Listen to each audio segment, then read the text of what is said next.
Volume 3 issues directly explore the subconscious. In these episodes, I provide you with techniques to uncover your own deeper mind content, then illustrate what to look for and show you how to change. But these episodes require focus and undivided concentration. Properly applied, they deliver you deep personal insights into life and your own consciousness, beyond anything you've experienced or can find elsewhere. I suggest you only delve into Volume 3 pieces when you have the time and a quiet setting where you can focus and concentrate. Part 3 of Volume 3 looks at healing versus not needing to be healed.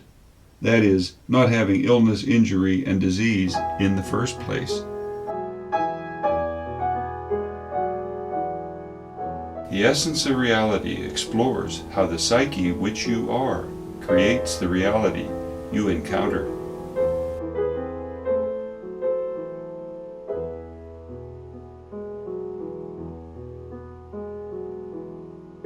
How about that? You found the Essence of Reality presenting a unique view of human consciousness, of your mind, and the nature of your being. We explore life's real function well beyond the dim scope of religion and science. Those old views distort your perception of life's real flow. Insights here clarify it. Only you create your life's real qualities, health, success, relationships. To see just how that works, stay tuned and come back again. We have many things to cover. Volume 3 issues all look at consciousness with a focus on your own journey. This third episode of Volume 3 explores making use of the inner-outer connection to supersede healing. If you don't get sick, injured, or find yourself less than healthy, you don't need healing. Much of the holistic approach to health, indeed all sorts of therapeutic approaches, are meant to steer the body back to health, that is, promote healing. The subtle assumption is that things are bound to go wrong with your body. Man has attributed illnesses to all sorts of negative sources over the ages, from evil spirits to bacteria, from accident to ambient conditions, from immune system weaknesses to spontaneous anatomical malfunction, from ki flowing wrongly to chakra points being out of whack. But here, you're presented with a much more penetrating realization. You attract health issues based on negating inner elements within your own mindset. No other factor is causal. So let's fundamentally upgrade that long-standing approach to health and healing with a far superior method rather than slap illusory outer displays of ill health. Let's get to the roots. Let's explore how to manifest ongoing health full-time by eliminating all inner propensities for illness or injury. If each aspect of your body is working just fine, you don't need healing. If you don't ever manifest physical malfunction or even emotional distress in the first place, you don't need medical science, herbal remedies, acupuncture, miracle cures, or any other gesture meant to steer the body towards health. So I don't present you here with a healing technique per se. In terms of your latest health problem, deal with it as you feel proper. If you have a headache, take an aspirin. If you get an infection, see a doctor. But if you want to eliminate the tendency to get headaches or the possibility of getting an infection so that down the road you don't get them anymore, find the inner roots to those conditions and eliminate them. That accomplished, you won't have headaches to deal with subsequently, nor will you host infections. All physical issues lie rooted in distinct inner mechanisms within the subconscious. Your body knows full well how to work right. Its 6 trillion highly specialized cells are really good at their jobs, but you interfere with regular function by holding conflict, stress, tension, and old archaic ideas within your mindset. And your body, tied intimately to your psyche, responds to those negatives. All Volume 3 issues here illustrate in detail how to find those inner roots and eliminate them. Once that's accomplished, you won't need to apply any of a whole range of possible healing techniques to nudge or bludgeon the body back to health. It will work just fine on its own. Tom Nehrer here, as always, exploring consciousness. Perspectives here add to my website, my books, and, well, many talks I've given to open-minded listeners. Through a personal inner journey, I've come to see the oneness of things, an inner-outer connection that drives real life, yours as well as my own. That clarity of perception I call clear awareness, seeing life without the distortion of popular beliefs and absorbed definitions. These videos are purely meant to share my unique view of life's subtle effects. Humans, since time immemorial, have suffered from various ailments ranging from the mildly annoying to life-threatening. The most ancient of cultures had already developed a shaman healer type of specialist for health issues. He or she would administer traditional herbs and unctions, likely adding rituals and charms for the purpose of healing a range of common ailments. Indeed, many of modern medical science's most common supposed cures stem from ancient remedies, natural substances that appear to bring about healing of some body part or other, or at least reduce discomfort while the body heals.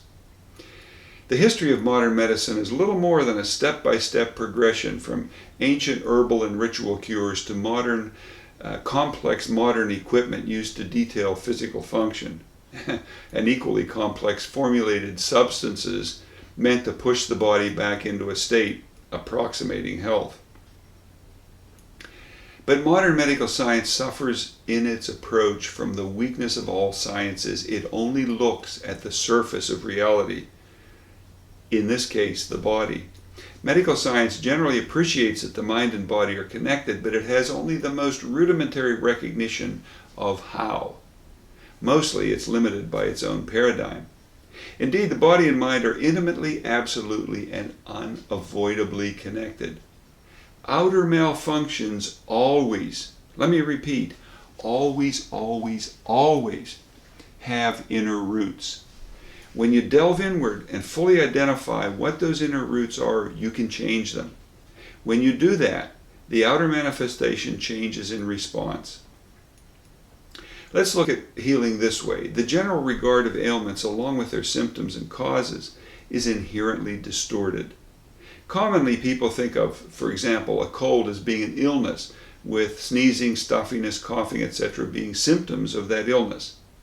The cause would be mostly attributed to some external agent, bacteria or virus, maybe blamed on conditions or weakness of the immune system.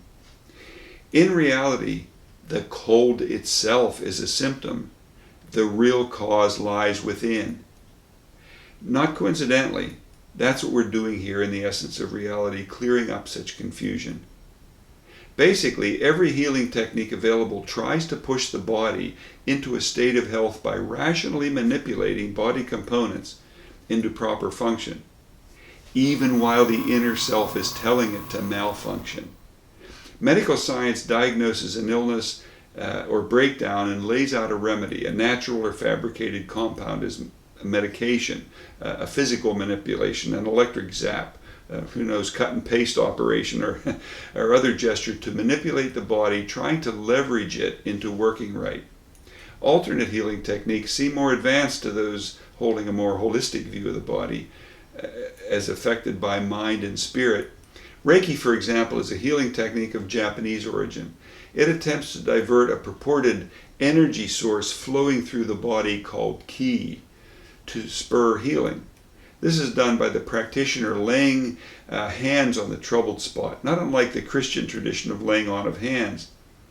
Both practitioner and subject envision that a universal energy force is being redirected through Reiki. The Christian would imagine God to be the healing source.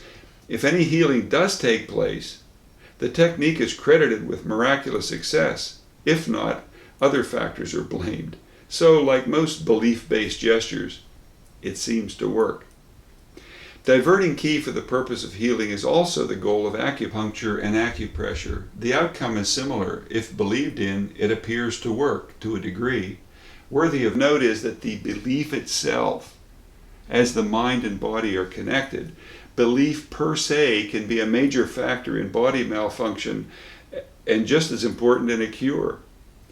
Add reflexology to the healing mix.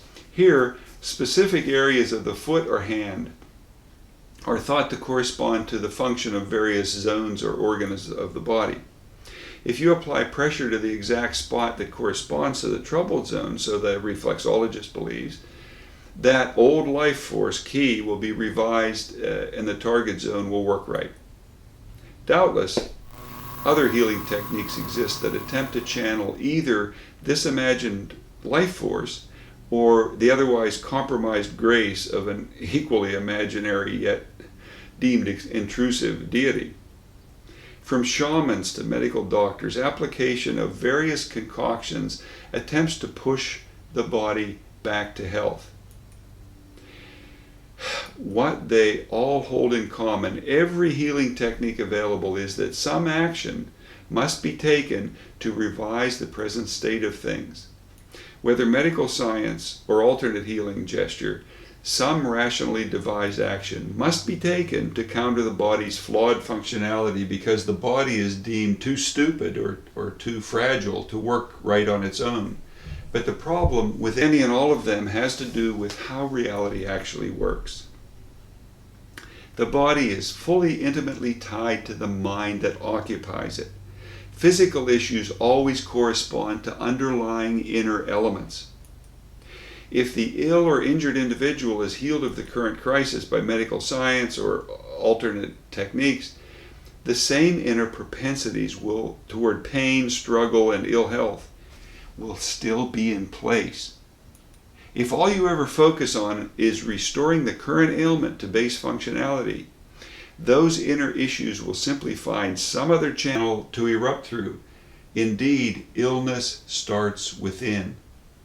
The latest health issue being addressed is likely just the latest episode in a series of health problems or other life problems.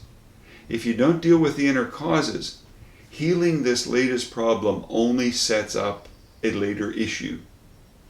Inner elements within the mindset are the cause, the real underlying cause of outer issues, regardless of their extent or nature. Any of the mentioned healing techniques only ever address the physical. No matter how spiritual or new agey they seem, they only attack the symptom. They may or may not work, with the efficacy being based on other inner elements. As noted though, even if they do flush the illness away, inner negatives will simply produce some other malady later on. Interesting though, in regards to that appearance of healing for medical science, many issues are cured nearly as effectively with placebos, look-alike pills that have no medicinal value, as with powerful drugs. Suggestion, as we'll see in the 7th episode of Volume 3, is one of many culprit inner mechanisms. Okay, so the point here is remarkably simple. Your inner state, mechanisms within your mindset, are the core cause to physical issues. Healing approaches can't get to the root cause, they only diddle around with the outer manifestation, trying to prod the body back into working via healing. By far the better approach is to first recognize the inner root sources of health issues as causal. Once you see that, you can delve inward to find and jettison those inner negatives. That allows the body to simply work right, so that it doesn't need healing. Far, far better than healing is to not need to be healed. And that can be done without key, God, medicine, or foot massages. Indeed, it can only be done from the inside out, finding inner negatives within the mindset and getting rid of them. Next step is to look at techniques for searching the mindset to find those inner roots. See you in Part 4 of Volume 3.